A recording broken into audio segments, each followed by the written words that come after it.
Well, like every year, of course, when the winter school meets, you can expect the best science. And you can expect to meet very open scientists who really would like to give feedback and to support you in your science. I think these are very important elements.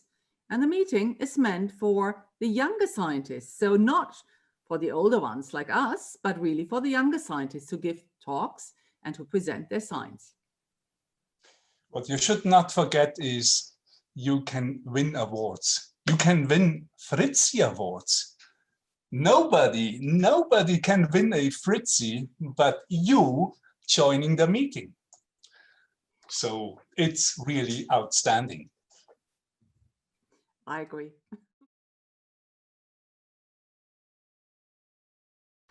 So the meeting actually is for those who love proteases, right? So I have here this little model of a protease, and it doesn't matter whether you like the cell biology of proteases, like I obviously do, or whether you like the structure of a protease, or whether you like the substrates of a protease. So all of these topics will be discussed to a very certain extent for each of the topics, but we will have a variety.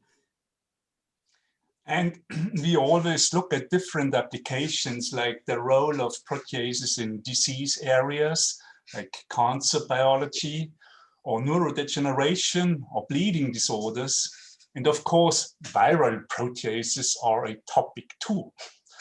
So you learn really most important roles of proteases in these pathological settings. And I think what is also important to keep in mind is you not only learn about the proteases and their roles in physiology as well as in various diseases, but you also get to see how you can inhibit proteases that you, for example, need to inhibit to block a viral infection. Let's put it that way. And I'm pretty sure that we will hear cutting edge results also at this meeting about SARS coronavirus 2 inhibitors. So I'm pretty sure we will hear some of these exciting new findings.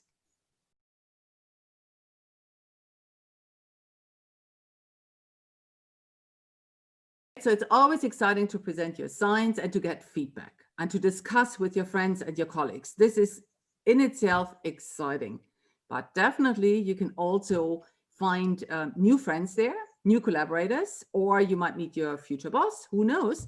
And so I think it is really a life-changing event in a sense. You will always come back because you will become part and member of a community, the Protease community. The younger scientists, they certainly appreciate the feedback also from experienced scientists, but it's not a one-way road. It's really reciprocal. Experienced scientists are really also appreciating the input from the fresh input and partly maybe naive input from young scientists who give completely new aspects to the science. So it's really a win-win situation. Mm-hmm.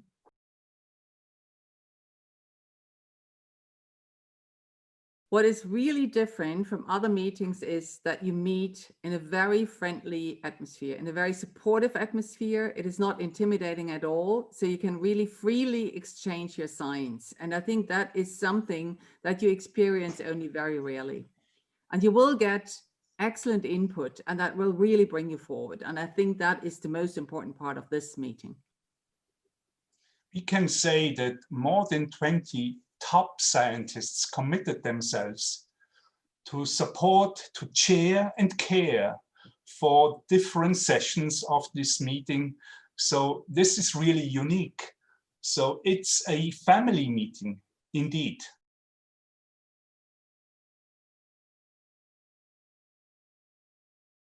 So abstract submission, this is very clear. You need to write a short and brief, concise abstract. You need a clear hypothesis. You need to explain to us why you're doing what you're doing, how you're doing it, and what the first results are. If you don't have results yet, don't worry. We also like to hear about your hypothesis and how you would like to approach it, and give you feedback on it before you start.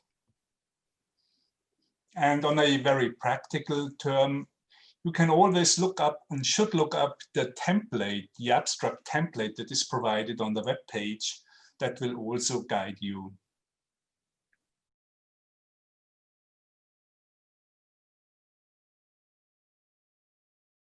I once took with me two of my lab group members, and one of them was an undergraduate student. And she was already in her second year of studies. And then she gave a great talk, and she was awarded like the Best Young Scientist Award, right? And of course, she puts it on her CV. So I thought that was absolutely extraordinary. And for her, it was the start into a brilliant science career. And again, there are also many practical problems that you can really solve at this winter school, be it experimental or theoretical in nature. So by the exchange, you would learn about the problems and you would communicate, because this is the platform to not only present the results, but also the challenges that you face. And therefore, you can get really very valuable feedback to solve your problems. Also, quite often, and actually I have a student joining next month. She will come to my lab because she got in contact in the last winter school and she wants to learn a technique. So she will come for an internship of 6 months, learns a technique. We have a wonderful cooperation, so that's great.